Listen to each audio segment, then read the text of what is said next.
কমল এখন অনেক স্টেডি। কালকের দিনটা দেখে পরশু হয়তো ওকে ছেড়েও দেবেন ডাক্তার।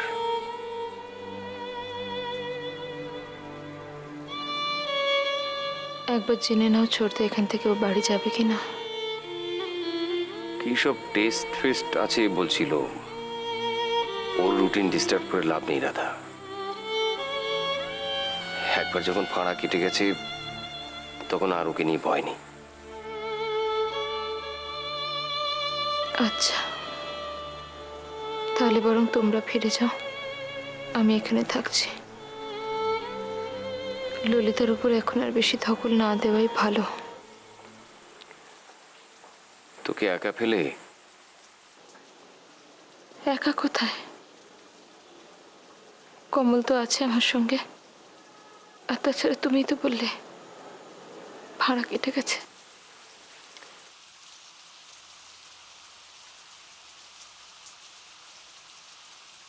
কমলের ভাড়া কেটে গেছে ছোটদা, কিন্তু আমাদের সামনে এখনো আর একটা ভাড়া আছে। না না ছোটদা, ললিতার যতক্ষণ না ঠিকঠাক একটা চিকিৎসা শুরু হচ্ছে স্বস্তি পাচ্ছি না। দেখি এখন ললিতা তোকে ছেড়ে যেতে চায় কিনা। রাজি ওকে হতে হবে ছোটদা, আমি বোঝাচ্ছি। আজ তো ওখানে জয়ন্তবাবুর আসার কথা, ফোন করেছিলেন।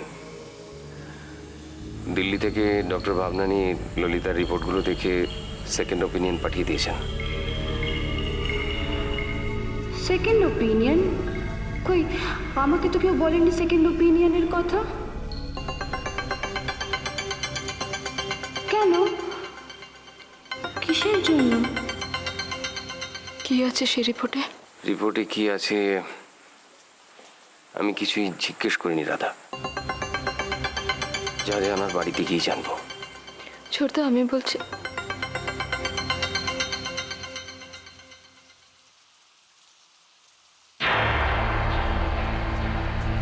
ললিতা, কমল ঘুমিয়ে পড়েছে। শোন, আমি বলি কি, তুই আর ছোটদা বাড়ি চলে যা। আমার কথাটা শোন ললিতা, তোর বাড়ি যাওয়াটা দরকার। তোর বড় মার জন্য, তোর ঈশানের জন্য। ওদের আর চিন্তায় রাখিস না। আচ্ছা, আমি তোকে কথা দিচ্ছি, কমল যতক্ষণ না সুস্থ হবে আমি ওকে ছেড়ে কোথাও যাব না, ওর কাছেই থাকবো।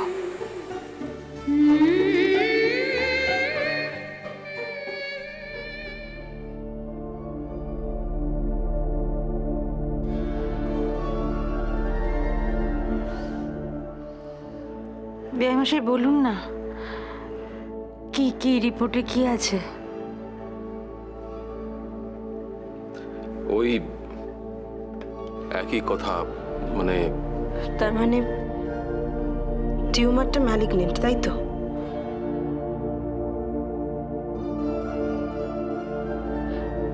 আচ্ছা বাবু, তুই তুই আবার এর জন্য নতুন করে মন খারাপ করবি নাকি আমি তো বুঝতে পারছি না। তুই তো এই ব্যাপারটার জন্য প্রস্তুত ছিলি, তাই তো? এখন আর কিন্তু আমাদের হাতে একদম সময় নেই।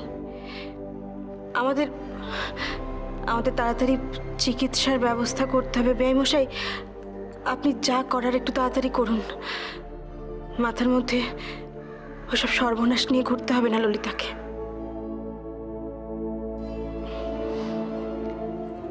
বেয়াইমশাই, আপনি একটু বসুন। দিদিভাই, আমি একটু চা জল খাবারের ব্যবস্থা করছি।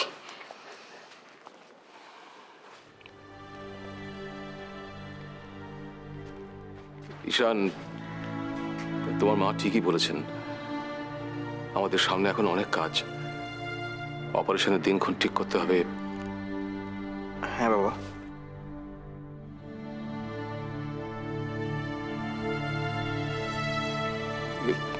ললিতারা কখন ফিরবে? চলে আসবে তো ওরা, ফোন করে একবার দেখতো ঈশান, কদ্দূর এলো দেখতো।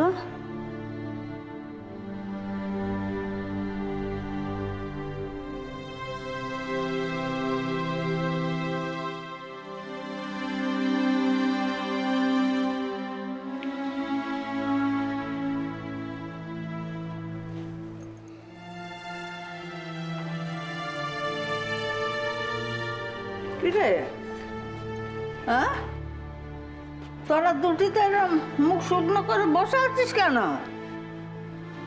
কি আছে? হ্যাঁ, কি আছে?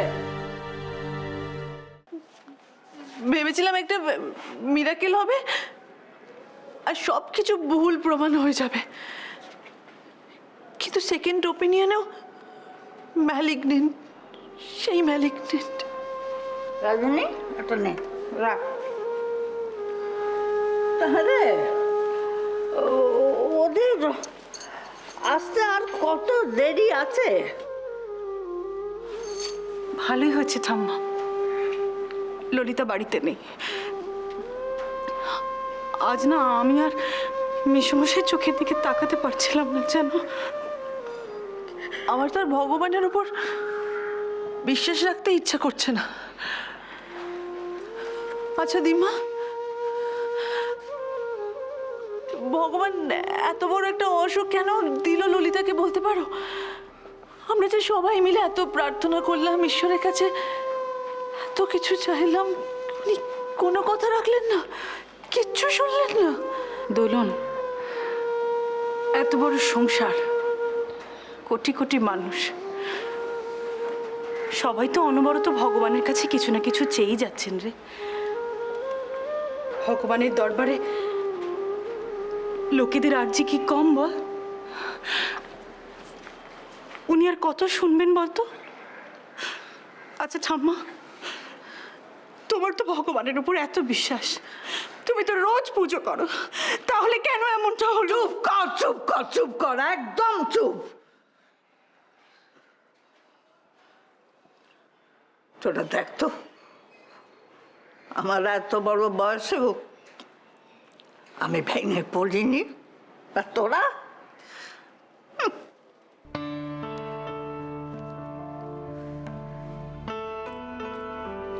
দিদি ভাই রে, শোন শোন, আমাদের পরিবারের এমন বাঁধন আছে যে বাঁধন থেকে ললিতাকে কেউ কেড়ে নিতে পারবে না। আমরা আমাদের অন্তর দিয়ে, ভালোবাসা দিয়ে তাকে ঠিক আটকে রাখতে পারবো।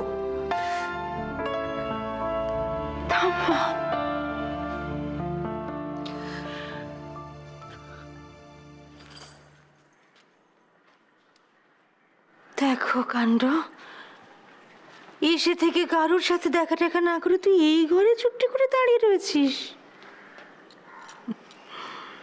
নে, বাইরে জামা কাপড় ছেড়ে নিজের ঘরে গিয়ে বিশ্রাম নেগে যা। কাল রাত থেকে খুব ধকল গেছে তোর। যা রে মা, যা।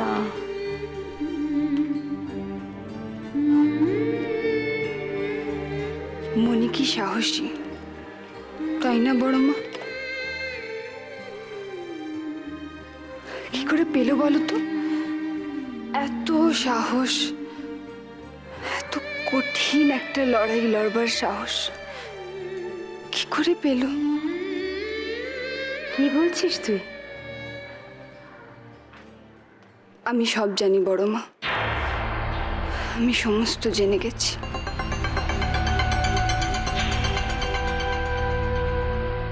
সেই ছোট্টবেলা থেকে দেখছি মনি কমলকে একটুও ভালোবাসে না। কারণটা আমরা কেউ জানি না। কারণটা কি কমল জানতে পেরে গেছে?